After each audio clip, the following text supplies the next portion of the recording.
May isang mapagpalang araw sa ating lahat. Tayo po'y muling magbabalik sa pag-aaral ng salita ng Panginoon at tayo po ay nasa ika-23 kabanata ng unang aklat ng Samuel.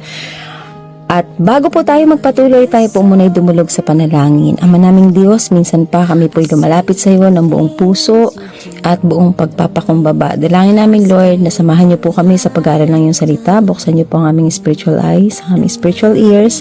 At dalangin namin, Lord, na ikaw lang ang aming mapapurihan sa espiritu at katotohanan. Sa pangalan ni Jesus naming Panginoon. Amen.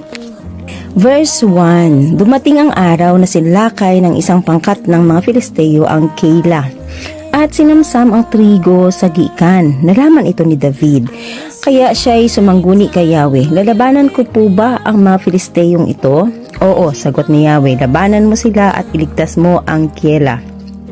Ngunit sinabi ng mga kawal kay David, kung kay Saul lang ay takot kayo or takot tayo, kaya tayo nagtatago dito sa Juda, paano natin malalabanan ang mga napakaraming Filisteyong ito?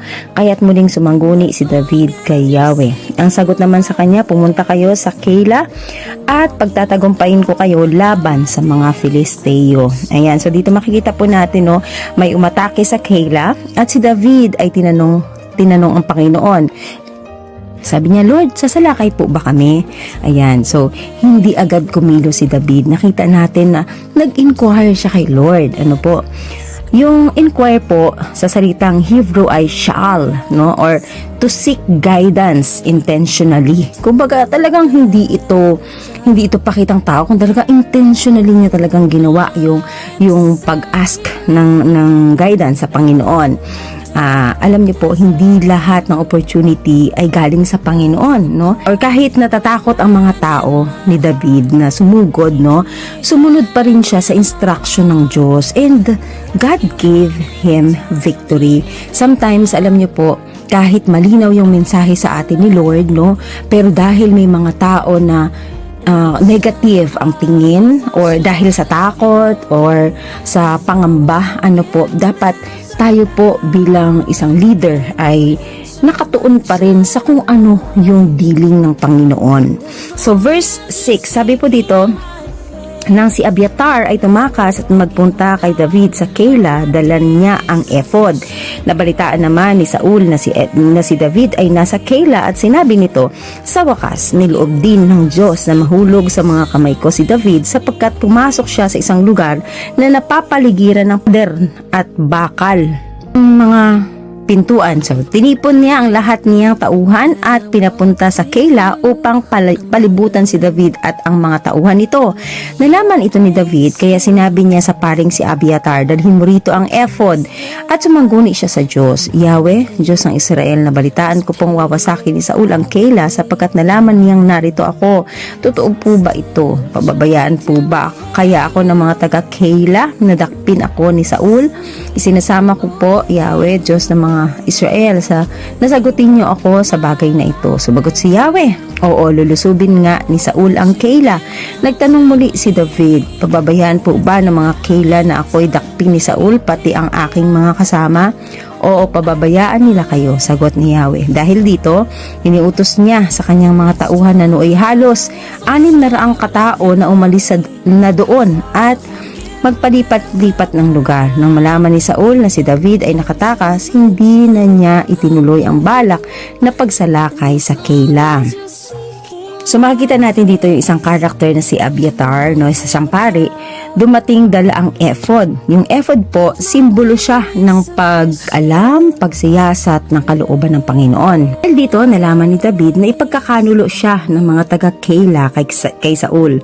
Sometimes, alam mo, yung mga tinutulungan mo, yun din yung mga tao na magtataksil sa'yo. And that's the painful reality. Ano po, hindi lahat ng tinutulungan natin ay magiging loyal sa atin till the end, no?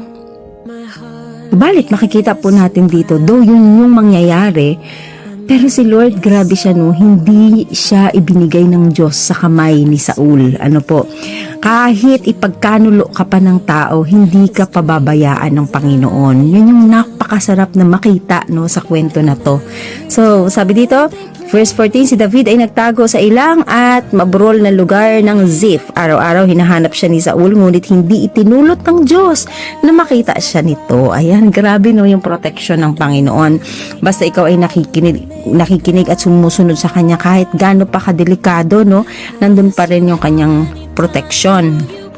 15, na natili ang pangamba ni David sapagkat alam niyang siya'y talagang gustong patayin ni Saul. Nang siya'y nasa Hores sa ilang ng Ziph, pinuntahan siya ni Jonathan at pinatob sa pangalan ni Yahweh. Sinabi nito, David, huwag kang matakot at hindi ka mapapatay ng aking ama. Ayan, si Jonathan.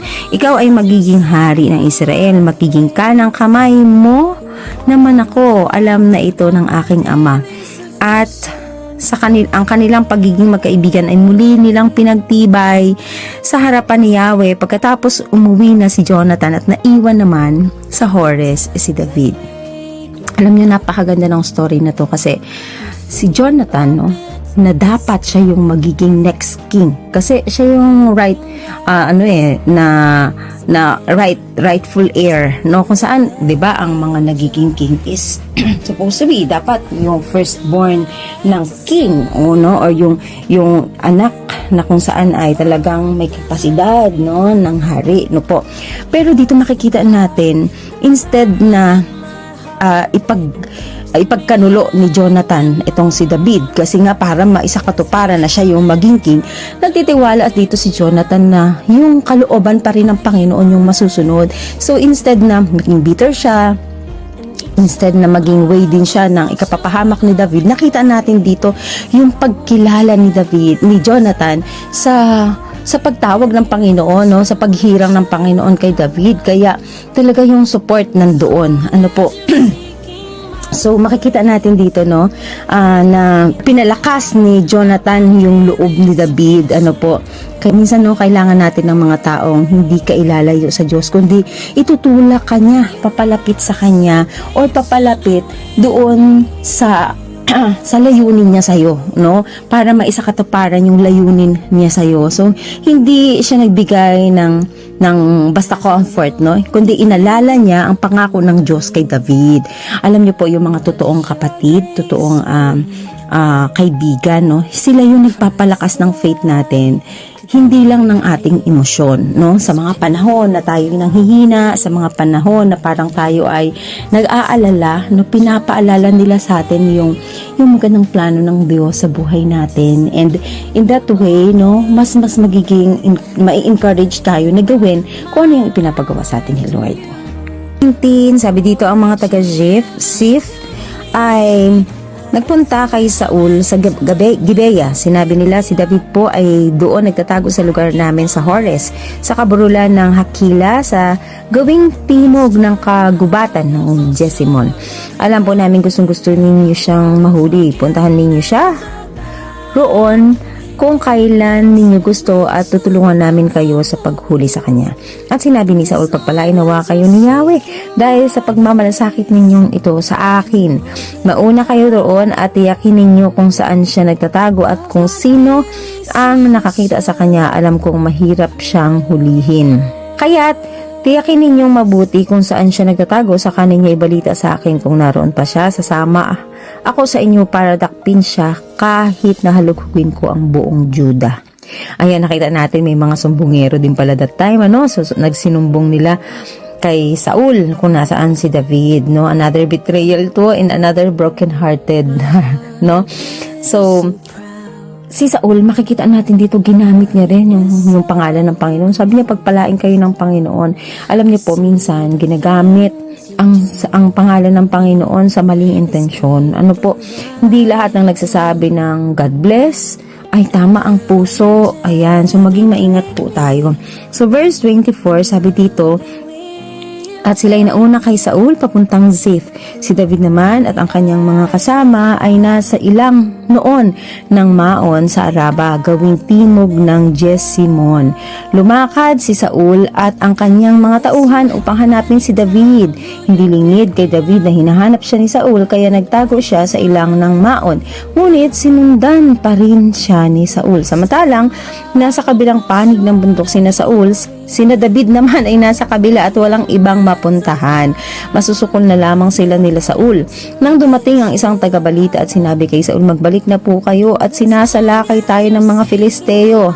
Kaya tinigilan ni Saul ang paghabol kay David at hinarap ang mga Filisteo. Kaya't ang lugar na iyon ay tinawag na bato ng paghihiwalay.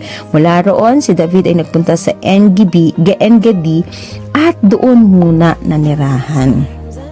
Ayan, so makikita natin malapit nang mahuli si David. Pero may biglang dumating na balita, no? Inaatake ng mga Filisteo ang Israel. At bilang si Saul ang hari, no, na natiling hari that time, no, ay kailangan niyang bumalik at ipagtanggol ang mga Israelita. Ano, alam niyo minsan, ginagamit ng Panginoon. Makikita po natin na napakaraming paraan ng Panginoon, no, para i-save ka. Same po dito kay David, no? God can use anything, even interruptions to save David. Ano po? So, minsan ang delay or diversion sa buhay natin, yun ang pinaka-protection ng Panginoon, no? Kung minsan nagka-question tayo, Lord, bakit ako naiwan? O Lord, bakit hindi ako nakaalis? Ano po, sometimes nako-question natin na ganun si Lord, pero at the end of the day nakikita natin, kaya pala hindi hinayaan ni Lord na makasakay ako doon, or kaya hindi hinayaan ni Lord na makasama ako sa ganito, kasi may mga pangyayari pala na isinisave ako ng Panginoon.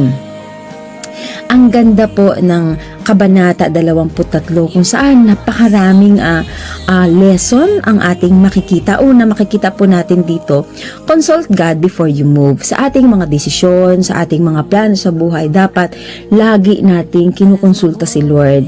Tandaan na hindi lahat ng good opportunity ay kalooban ng Panginoon. Pangalawa, makikita din po natin dito yung expect betrayal but trust God's protection. Expect na natin kasi common po yan na mabibetray tayo, masasaktan tayo, 'di ba? Pero tandaan natin, si Lord, yung kanyang protection, lagi siyang on time. People may fail us, no? But God will never will. So number 3, makikita din po natin dito yung kahalagahan ng relasyon natin sa Panginoon.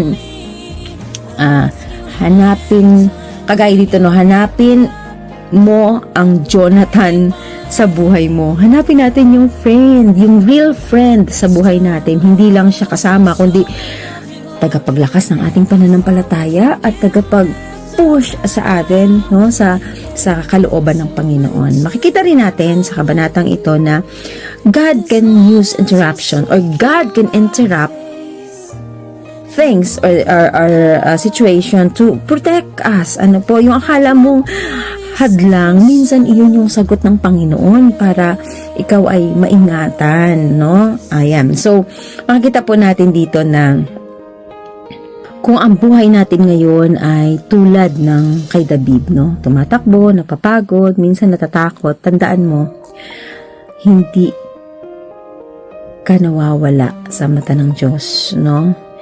May direction ka, may protection ka, at may plano ang Diyos sa'yo. Ang buhay kay Kristo, kahit nasa wilderness ka, paganda ng paganda. So sana po, merong tayong natutunan sa salita ng Diyos. Pagpalain tayo ng ating Panginoon at muli, kay Jesus lamang ang papuri.